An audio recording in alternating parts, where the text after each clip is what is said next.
I never get tired of that. What's going on, guys? My name is Matt Omega, and welcome back to Let's Play Metroid Prime. In the last episode, we finished off pretty much everything we can do at the moment in Chozo Ruins, and made our way through Magmoor Caverns, getting here to our next world, Phendrana Drifts, this ice world here. It's a lovely place, and oh god, I love it so much. Now, first thing, just to point out, a nice little touch with the other trilogy version there. Whenever you load your save file, you get that little animation of Samus just, turning around and shooting, and that's just to pretty much load up the game.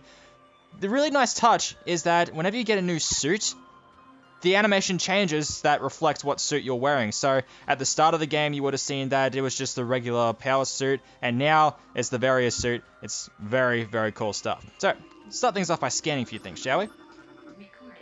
First up, first of the new creatures here, Crystallite, territorial cold weather scavenger. The shell of a crystallite reflects beam weapons and can only be cracked by a concussive blast. They hang upside down in an ice cave during their larval stage. Moisture runs off its body and forms the hard ice shell, which the crystallite retains for the rest of its life. So yes, beams do not do anything to it. We have to take them out with missiles. Now, there are some other enemies flying around up here. Let's see if I can catch one. Alright, good. Didn't fly too far away. This is a flickerbat, scavenger with optical camouflaging that renders it invisible to the naked eye. Flickerbats are deceptive creatures. The only way to track them reliably is with X-ray imaging. They fly ceaselessly, hunting insects and other small prey that float on the air currents. Flickerbats tend to fly in cyclical hunting patterns using primitive sonar to navigate. So, as you can see there, they kind of just go invisible after a while and just, stick around like that. Now, as we're going around here, of course, you guys can see just, this place looks pretty damn good. Ice levels in general tend to look, really damn pretty. Best of all is, and, I gush about it all the time, but come on, the music. This right here, the Phendrana Drifts theme, is my favorite song in the entire game. There are some close contenders, but this one is just, it's so peaceful and mesmerizing, and just, I love it so much. So much! Anyway, so, let's see if we can't, have a look around here. Now, as I said last time, the save room is in there, which is where I just came from, obviously. And we look around. Really, the only place we can go at the moment seems to be climbing up here. So let's do just that. Take care of you. And you. That door up there seems to have a lock on it. Maybe scanning it will give us a clue.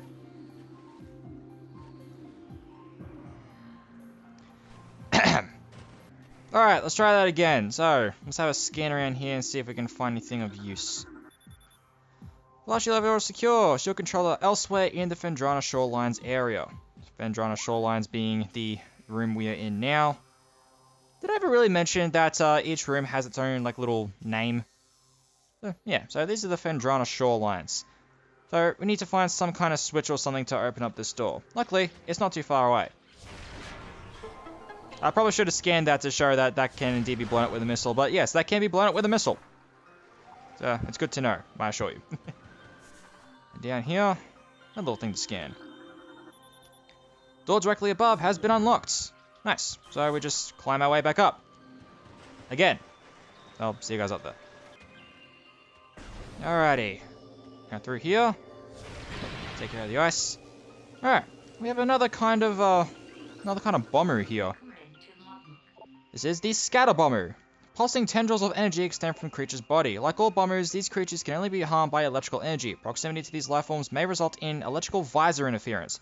It is possible to avoid engaging scatter bombers by rolling into the morph ball and slipping between the rotating energy streams.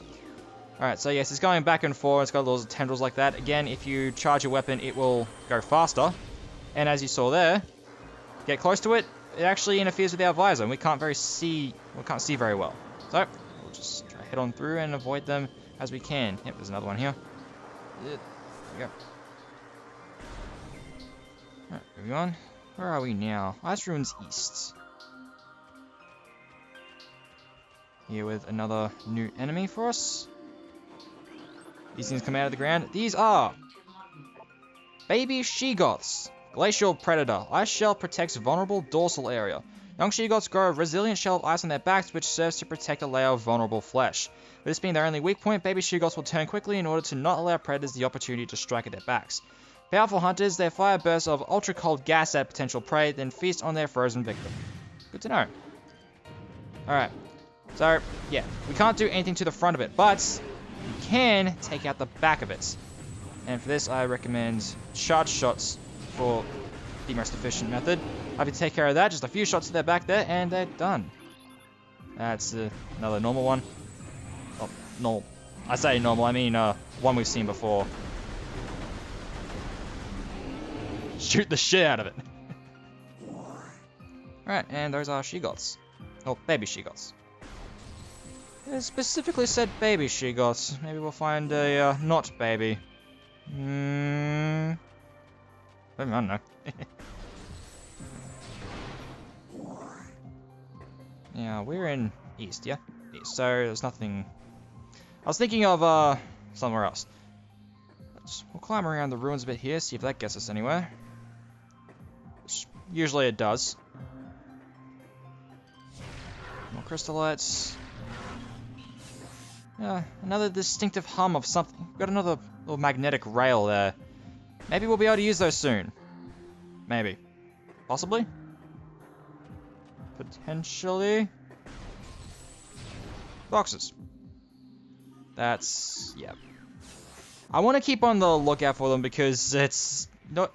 I kind of find it hard to distinguish between the moderate ones we've been finding a lot of lately and the largest ones we can find. Here we have another creature, which is pretty much exactly like the ones of the same variety we found in Magmore Caverns. These are ice burrowers. Burrower adapted to sub-freezing climates. A hardy life form, the ice burrower has adapted to the frigid climate of Phendrana. Spends most of its time tunneling through the frozen soil, but will occasionally surface to attack passers-by. Alright, so... come on. There we go. They can only really attack them once they hop out,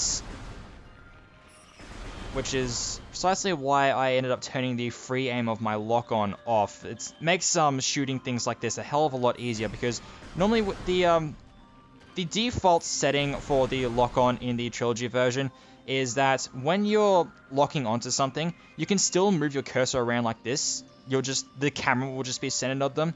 But when I locked on now, I can't move the cursor at all. It's completely staying right in the center, and to me, it makes it a lot easier to fire at things if I'm trying to lock onto them.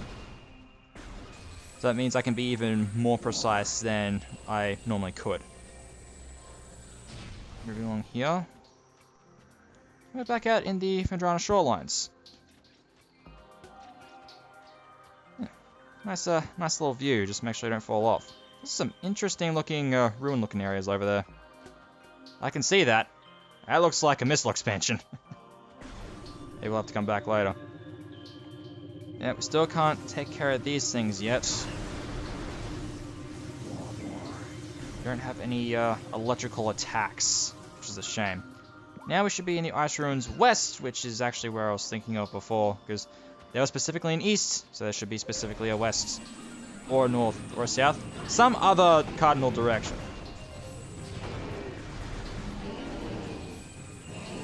Come on. Come on. Yep. There we go. Easy does it.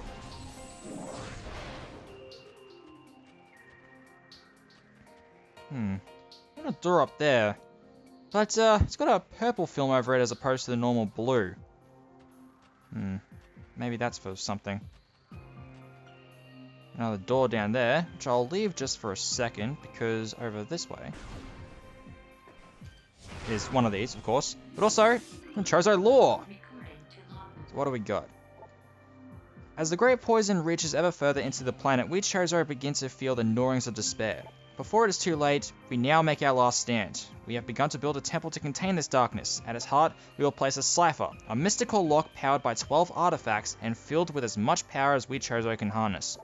We wonder though, even when we are done, will it be too late? And will the power of the temple and the cipher itself prove strong enough to hold back the poisonous tide that even now swells within the ground, threatening all life? Alright, so the Chozo have gone to these lengths to hold back this great poison they keep talking about. Something about a temple and a cipher with 12 keys. maybe we'll find out more about that in just a little bit. Let's head on to the only door we can actually reach at the moment. Out of my way. More of these things. I can't wait till we can deal with these. It'll make them marginally less annoying to deal with. Alright, now I got this room, the Phendrana Canyon.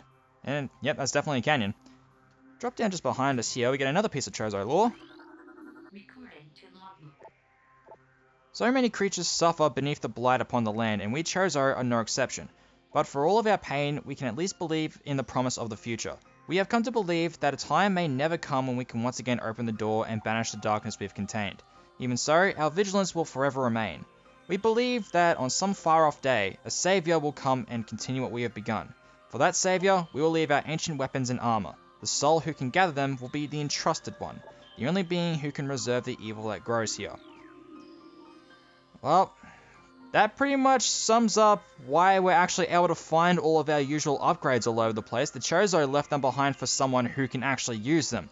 And Samus is pretty much the only one in the galaxy who can, considering that her power suit is of Chozo origin. So her suit can, interface with all of these Chozo weapons.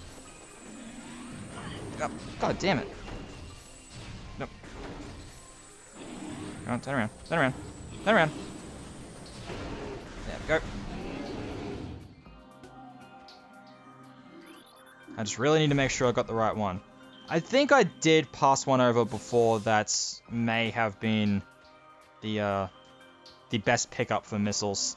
And I hope well, I know I'll probably get one by the end of the game. I just don't want to go too long without missing it. What's these platforms here? Propulsion units used to make platforms float are insufficient to support full power suit weight indefinitely. So basically, if we stand on those, they'll fall. But the first question is, how do we get to them in the first place? Well, this. Platform realignment successful. So, indeed, we do need to be quick while crossing these, because if we stand on them for too long, they will collapse like so. Not that I was able to show them for very... Actually, I can do it here. See? Anyway, we have ourselves another power-up. Our first one that we did not have at the start of the game.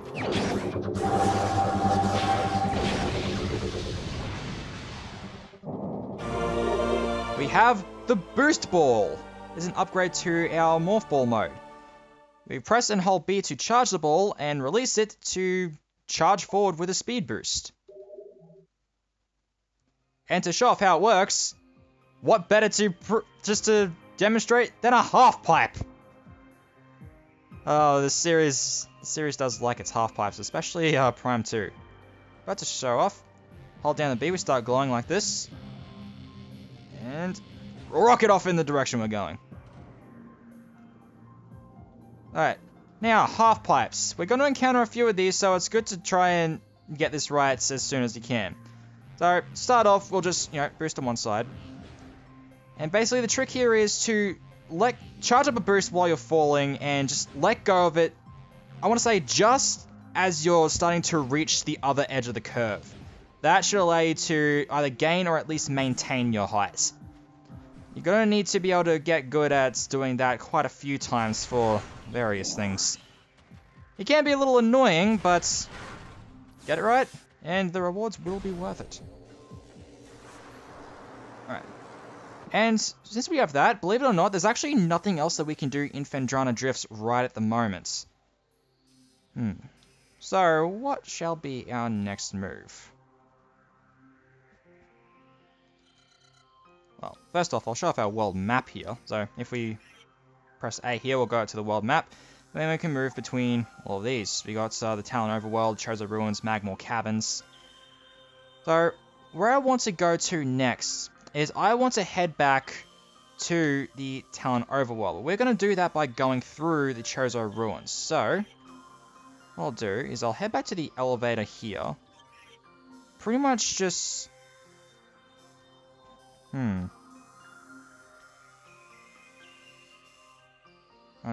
Yeah, so we'll go back to the Chozo Ruins the way that I came. And there's a couple of stuff that's now available to us in the Chozo Ruins on our way through to the Talon Overworld now that we have the boost ball. So we'll do what we need to do here and just take the regular exit out so we'll get back to the Talon Overworld. So what I'm going to do is I'm going to go back through Magmore Caverns the same way we came through the first time. And I'll meet you guys back in... we'll go the main plaza. Yeah, I'll meet you guys back in the main plaza of Chozo Ruins. Oh, wait. Coming back down to the shoreline here, we've got a little cutscene.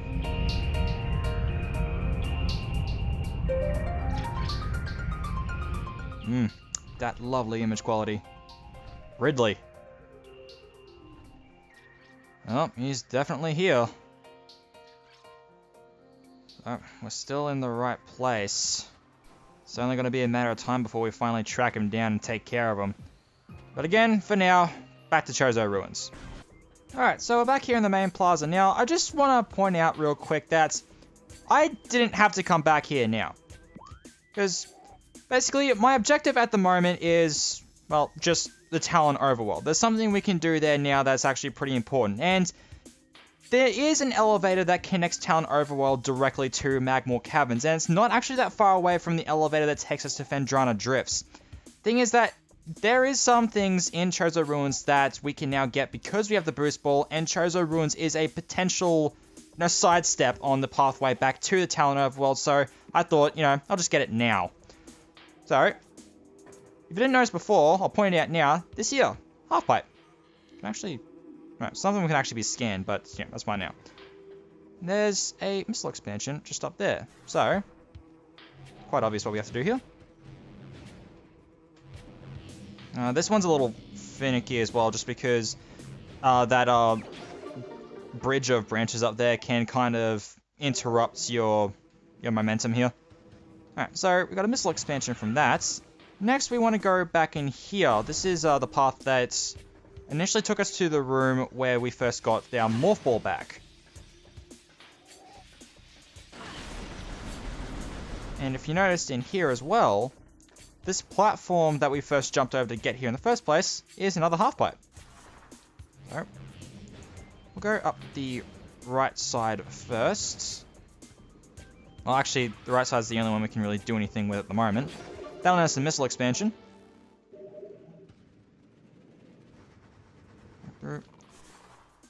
Now, there's something up on the other side as well, but the thing is, that tunnel there will actually take us out to where that magnetic rail is, which is something we still can't do anything about just yet. So, we can't go up there, but there is a little tunnel down here we can bomb open. And get another missile expansion for. Something we could have gotten earlier, but didn't feel like backtracking to. So, that puts us at 55. That's really nice. Really nice. So, from here, it's pretty much just a quick little jog out of this pathway and past all the scarabs. As, again, my final destination on this little, well, this next step of mine is the Talon Overworld, of which the elevator, as you recall, is just out here. And no real need to cut any of this out because we'll be put back into action right as soon as we leave this elevator anyway. So I hope I actually found that elevator music by now.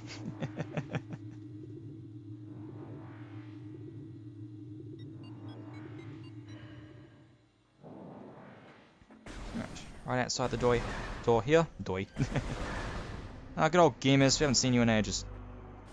Right here, we got some beetles to beat first. But yeah, another half pipe, which you may or may not have noticed when we first came through here.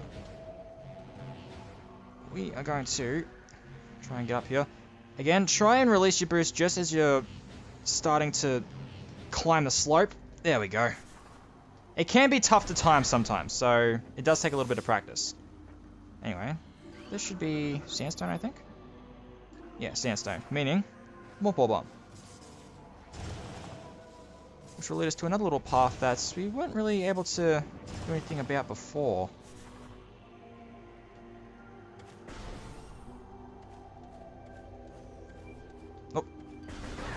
Watch out for the gamers around here. There's a couple of them hiding around in the shrubbery here.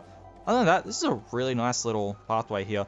Enough for the fact that the gamers can be sometimes obscured by everything. This is really nice looking. It's all glowing blue here. Is this like actual plant life or something else? Very interesting. Anyway, come out here. And we're back out here where Samus's ship is. So, nice little work around here. Anyway. We can now access the door that's way up here. And this is actually another thing that's the original NTSC release of the game allowed you to do. There was a little thing you can do involving locking on and jumping, which allowed you to get a lot more distance if you pulled it off right. And with that, you could actually jump up around to, I think, up there, and allow you to come up here early, which is great for speedrunning because with the ability we're about to get...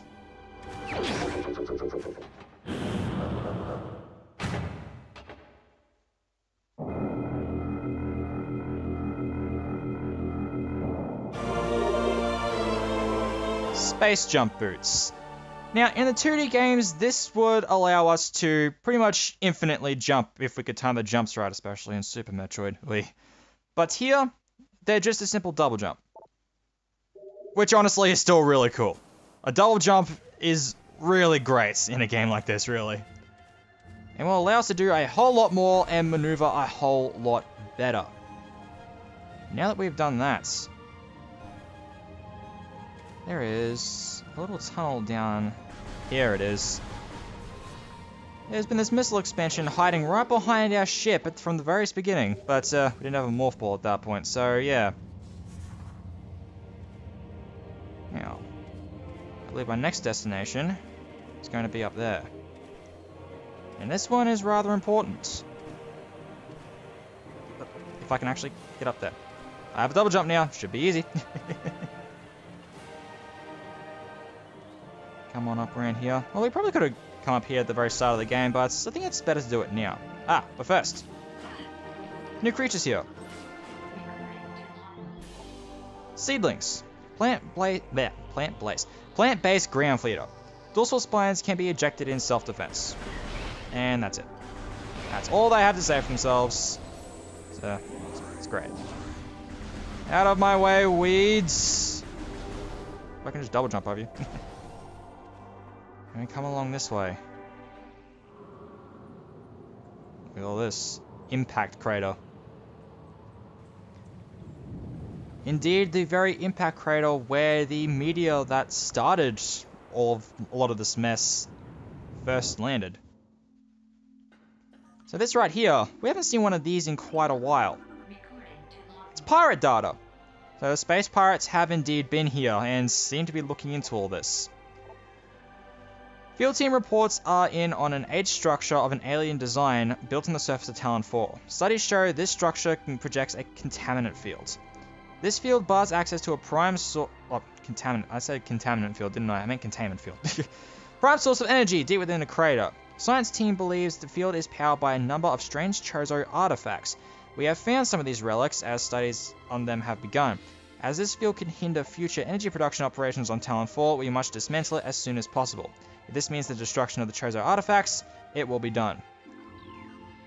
Yeah, the space pirates will most definitely do whatever they can to do what they want. Oh, well, we couldn't come here from the very beginning because missiles.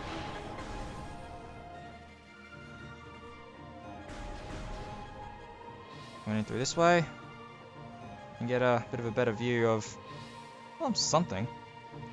This all looks very interesting now, doesn't it? Now, being somewhere very Chozo-esque, we of course have more lore. Throughout our living nightmare, we battle with this unyielding darkness. We Chozo see a light. This light glows with promise, chasing the shadows cast by the great poison and purifying that which has grown toxic. It is strange, though. At times, it looks to our eyes as if the light coalesces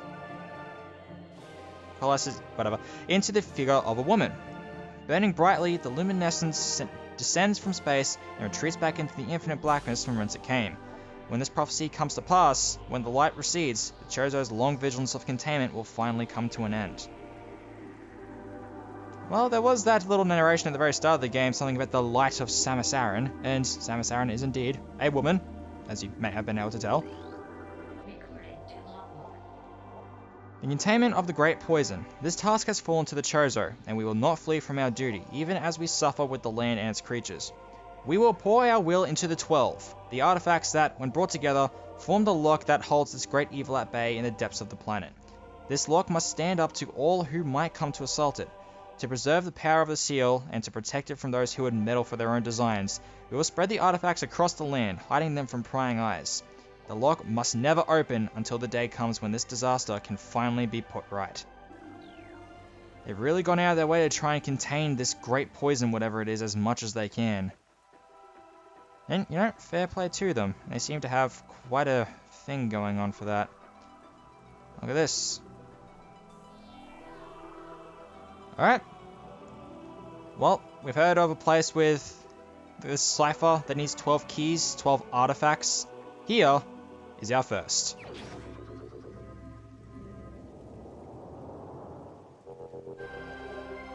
We've collected our very first Chozo artifacts. It's the Artifact of Truth, the first of 12. Scan the totems here for clues on the locations of the remaining artifacts. Together, the artifacts will open a path to the center of the impact crater. Alright, and we have a very first artifact piece.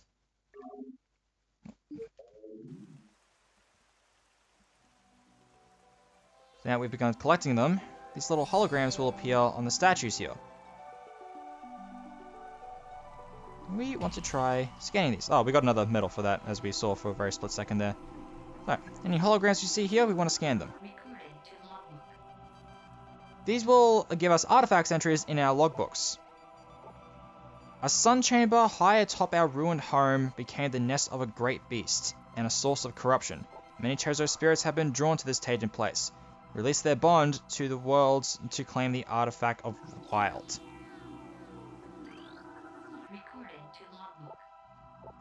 The Heat of Magmor was a test for many warriors. A shrine in their honor holds the artifact of strength. Now I should mention, you do not have to scan these. You can go ahead and find all 12 artifacts of your own volition without any hints whatsoever. And it won't interrupt your logbook progress at all, because, just to show, logbook, artifacts. So we got, you know, what we just read here from the statues in here. But whenever we pick up an artifact, whatever's there is going to be replaced with artifact acquired and will still have its place in our logbook. We do not need to scan these for the logbook because the artifacts will take care of themselves on that regard. However, I do want to show all these hints off just to, you know, give you a feel of how a first timer, you know, probably would have gone through this. In one of Talon's far corners, a grove of life lies. Reveal the pillar beneath the waves to find the artifact of Chozo. See what more we can find. A tall cave stands at Phendrana's edge. Seek the unseen entrance at its top to find the artifact of Spirit. Any more? Within the ruins of our home, we honor our fallen elders in a great hall. A chamber beneath the statue holds the artifact of World. Alright, and I do believe that is all of them, except for this one. The artifact of truth has been returned. You restore power to this Chozo totem. Alright, so it seems we have gotten all of the... Oh, I missed this one. Invaders have claimed Phendrana as their own. A tower sits atop their fortress. Collapse it to reveal the chamber where the artifact of Elder is held. Now I think we've gotten all the hints we're going to get from this. Very good. So, now we came here chasing Ridley, but now we really have our true objective throughout this game.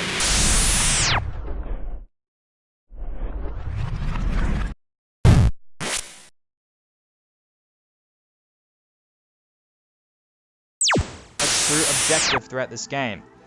Throughout everything, while we're, you know, getting all our upgrades, chasing down the space pirates and everything, we need to be on the lookout for these 12 artifacts so we can get into the impact crater proper and see if we can't deal with whatever this great poison is. So, Our adventure is now truly starting in episode 5. But speaking of episode 5, this is where episode 5 is going to end. I'm going to come back out here so we can save at the gum ship, and next time on Let's Play Metroid Prime, we are going to be taking an alternate route back down into the Magmore Caverns and heading back to Phendrana, now that we have our double jump, and see what else we can possibly do there. So, thank you all so much for watching, and until next time guys, my name is Matt Omega, and I'll see you guys later.